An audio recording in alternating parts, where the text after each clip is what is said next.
समर्थ सद्गुरु श्री गजानन महाराज की जय। माऊली महाराज पाण्याच्या हाळावरून देवदास पंत पातुरकरांच्या घरासमोरून वायुवेगाने निघून गेले. बंकट सैराभैरा त्यांना शोधत राहिला.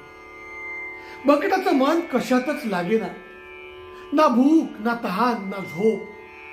सैराभैरा परिस्थिती त्याची होऊन गेली होती. त्याचे वडील भवानीराम शेठ यांनी आपल्या मुलाची ही बदललेली परिस्थिती बघितली. त्याला विचारलं, बाळा तुला बरं वाटत नाही आहे का? तुला काही आजार जडलाय का? तू तू का असा वागतोयस? पण आपल्या वडिलांना काही सांगण्याची हिंमत बंकटलालामध्ये नव्हती. शेवटी घराशेजारचे एक वयोवृद्ध रामाजी देशमुख त्यांचं नाव, त्यांच्याकडे बंकटानं आपल्यासोबत घडलेली हकीकत सांगितली. रामाजी पंत देशमुख म्हणाले, बंकटा तुला जी व्यक्ती भेटली ना ती खरोखरच कोणीतरी साधारण व्यक्ती नव्हती. कोणीतरी योगी पुरुष होता ज्याने तुझी ही अशी अवस्था करून टाकली. तुला सैरभैर करून सोडलाय. त्यांना शोध. अरे तू खूप भाग्यवान आहेस. तुला त्यांचं दर्शन घडलं. ते जर कुठे सापडले ना तर माझं सुद्धा दर्शन घडव. बंकट महाराजांना शोधत शोधत गावभर फिरत राहिला. गावातल्या गल्ली बोळात प्रत्येक व्यक्तीला जो दिसेल त्याला तो विचारत होता, भाऊ तुले महाराज दिसले का? भाऊ तुले महाराज दिसले का?